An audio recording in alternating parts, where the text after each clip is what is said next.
और G20 सम्मेलन में शामिल होने के लिए पीएम मोदी तुर्की के लिए पहुंच चुके हैं।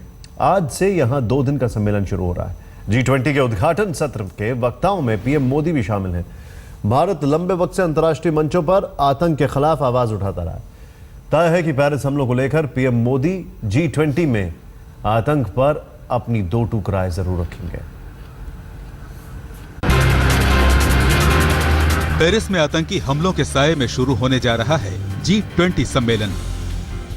तुर्की के अंतालिया में सदस्य देशों के राष्ट्राध्यक्ष पहुंच चुके हैं, सिवाय फ्रांस के राष्ट्रपति फ्रांसवा ओलांद के, जिन्होंने धमाकों की वजह से अपना दौरा रद्द कर दिया है।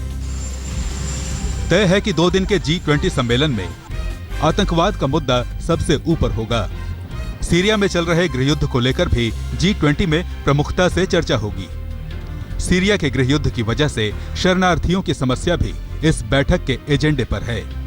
सूत्रों के मुताबिक पीएम मोदी किसी खास जगह पैदा हुए आतंक के खिलाफ नहीं, बल्कि दुनिया के हर इलाके में आतंक की समस्या को उठाएंगे। भारत अरसे से अंतर्राष्ट्रीय मंच पर आतंक को उठा रहा है। आतंक को लेकर किसी तरह का समझौता करने के पक्ष में नहीं है। भारत का साफ तौर पर कहना है कि कोई अच्छा या बुरा आतंक नहीं होता। कल जो पेरिस में हुआ,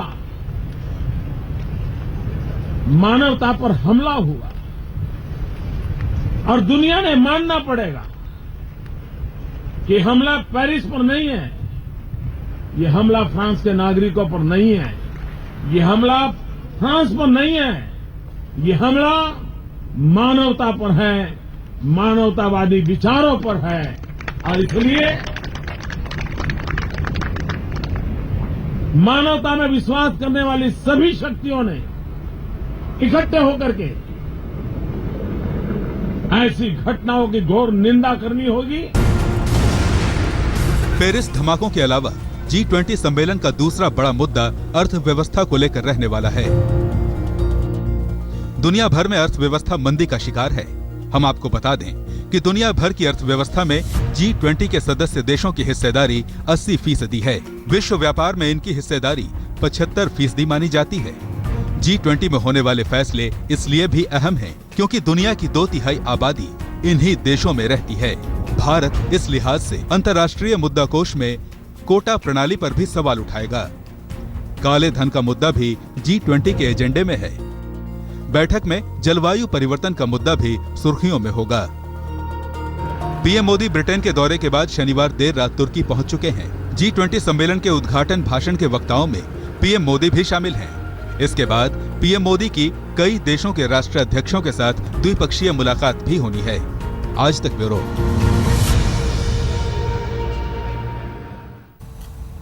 इसी साल अगस्त में दुबई के दौरे पर गए पीएम मोदी ने आतंक के मुद्दे पर दुनिया के सामने अपनी बात रखी थी।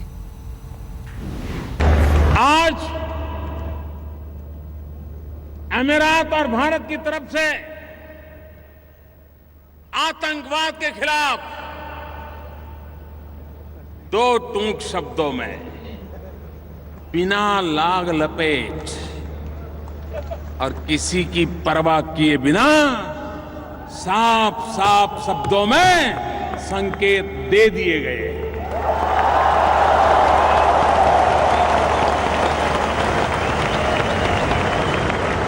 आतंकवाद के खिलाफ एकता का स्वर आज इस धरती से उठा है। मैं इसे बहुत अहम मानता हूं। और इतना ही नहीं, समझने वाले समझ जाएंगे।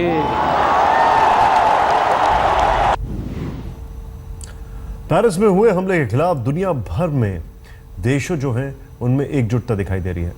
आतंकी हमले के खिलाफ अमेरिका, ब्राजील, स्वीडन, तेहरान सहित कई देशों में अपने अपने तरीके से आवाज उठाई गई है।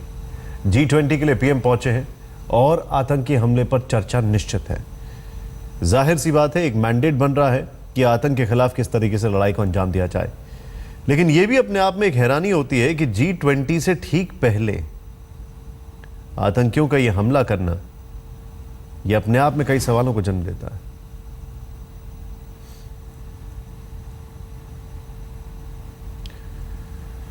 वाराणसी में प्रार्थना सभा का आयोजन किया गया। दुनिया भर में इस आतंक की लड़ाई के खिलाफ हर देश अब एक साथ आगे बढ़ने को तैयार।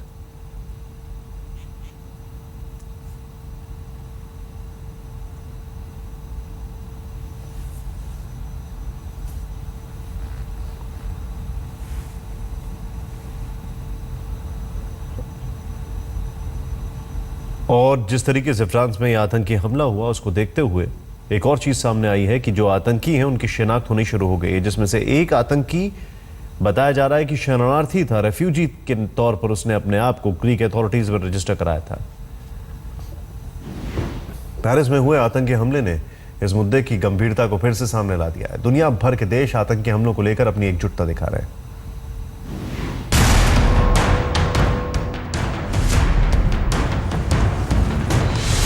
पेरिस आतंक के आगे झुका नहीं। पेरिस के लोग आतंक से आहत हैं, लेकिन इसके खिलाफ मजबूती से खड़े हैं। यह संदेश लेकर सैकड़ों लोग द ला रिपब्लिक नाम के चौराहे पर जुटे।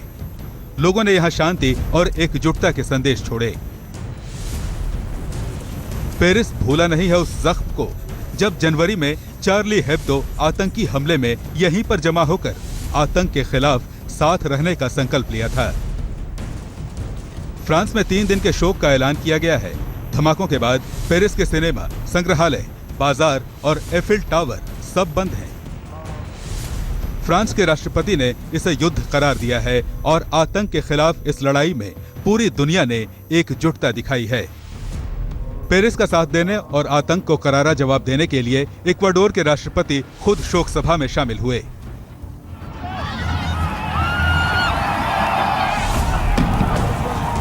न्यूयॉर्क में West Point army football team France के झंडे लिए मैदान में उतरी।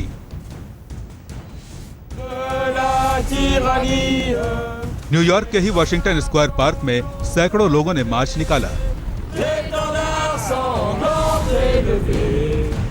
पेरिस धमाकों को लेकर लोग शोक संदेश लिख रहे थे और फ्रांस का राष्ट्रीय गीत गा रहे थे।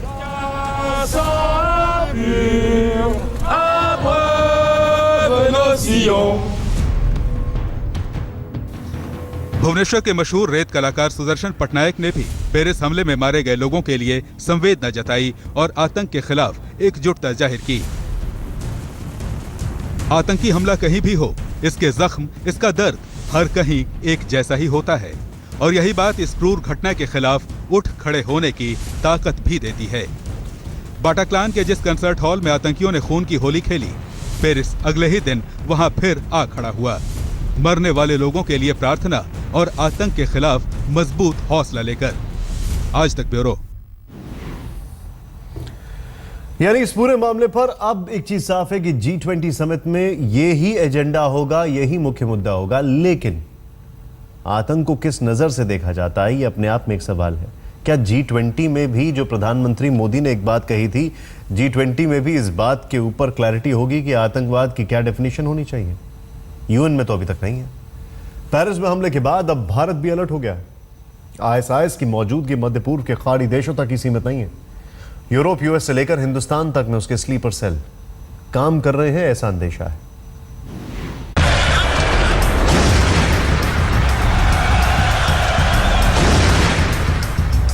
पेरिस हमले के पीछे आईएस का हाथ है, लेकिन इस आईएस के हाथ बहुत लंबे हो गए हैं। दुनिया में शायद ही ऐसी कोई जगह हो जहां आईएस की पहुंच नहीं हो। सीरिया में खंजर थामे सिर कलम करने वाले ये हाथ पूरी दुनिया की गर्दन पर खतरा बने हैं। आईएस की पहुंच सीरिया, लीबिया, माली, जॉर्डन, इराक सहित तमाम मध्य एशियाई देशों से लेकर यूरोप और यूएसए तक है। यहां तक कि भारत में भी आईएस की मौजूदगी के सबूत मिले हैं। ये आईएस के प्रभाव की निशानी है, लेकिन आईएस से जुड़े तमाम लोग भारत में भी पकड़े जा चुके हैं, जो युवाओं को बरगलाकर आतंकी संगठन में भर्ती कराते थे। आईएस इस हालत में पहुंच चुका है कि पेरिस जैसा हमला कहीं भी करा सकता है। इस समय लगभग 70 से 80 देश हैं जिनके युवक जो है आईएस के साथ, कईयों के 10, कईयों के 20, कईयों के 500, 1000, सबसे ज़्यादा जो रेडिकलाइज है फ्रांस है। ये हमला तो होना ही नहीं चाहिए था। अगर हो भी ऐसा तो हर किस्म से इसको तोड़ देना चाहिए था at the planning stage only. जब आप फुल अलर्ट पर हैं, आपकी इंटरनेशनल एजेंसीज के साथ टाइमली शेयरिंग अरेंजमेंट्स हैं, कोऑर्डिनेशन है, तो ये तो बहुत बड़ी सिक्योरिटी लैप्स है, बहुत बड़ा इंटेलिजेंस फेलियर है। फिलहाल पेरिस इस काली रात के दर्द से कराह रहा है, लेकिन ये दर्द दुनिया के और देशों में पहुंच सकता है। वो देश भी महफूज नहीं है जो आतंकी संगठनों को हथियार और पैसा देते हैं, क्योंकि शैतान किसी को बख्शते नहीं। आज तक ब्यूरो।